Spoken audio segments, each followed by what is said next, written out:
On Monday, Trump signed 3 new executive orders. One enforces professional truck drivers to be proficient at English, another targets sanctuary cities to comply with Trump's deportation agenda, and finally, the third order provides local law enforcement with extra support to unleash America's law enforcement to pursue criminals.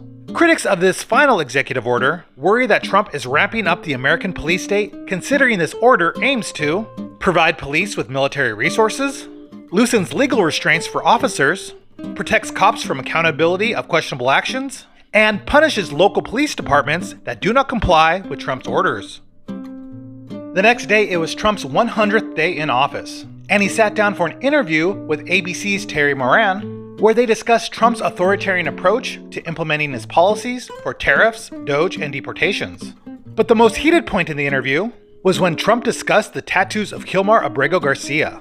Trump claims that Garcia has the letters MS and the number 13 tattooed on his fingers.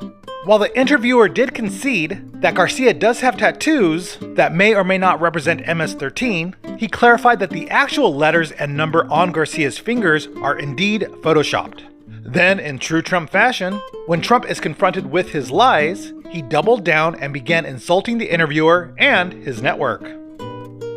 Then on Wednesday, Karoline Leavitt gave her 3rd influencer briefing, which is separate from the typical press briefings, where she answered questions from new media. Even though Karoline spins these influencer briefings as a testament of Trump's transparency and accessibility, critics see these briefings as another propaganda arm of the Trump administration, because out of the 8 questions Karoline was asked, 6 were about how will Trump hold the left accountable for stuff like election fraud, media bias, fear-mongering, political violence, and campus violence. The one question that could have been something more than just bashing the left and praising Trump was about immigration reform and if Trump was considering the DACA deal as a pathway to citizenship. Karoline didn't answer the question with anything specific. Rather, she said, Trump overwhelmingly won the Hispanic vote. Legal Hispanics are sick of illegal immigration. Then she wrapped up answering the question by bashing the left and praising Trump. The next day, a federal judge barred the Trump administration from deporting any Venezuelans under the Alien Enemies Act of 1798. In the ruling, the judge said, neither the court nor the parties question that the executive branch can direct the detention and removal of aliens who engage in criminal activity in the U.S., but the president's invocation of the Alien Enemies Act through the proclamation exceeds the scope of the statute and is contrary to the plain, ordinary meaning of the statute's terms. And as a result, it is unlawful. The Trump administration plans to aggressively appeal the ruling, and no matter the outcome of the appeal, most likely this case will make its way to the Supreme Court. Then on Friday, a federal judge permanently blocked a White House executive order targeting the elite law firm Perkins Coie because they had done legal work that the president opposed.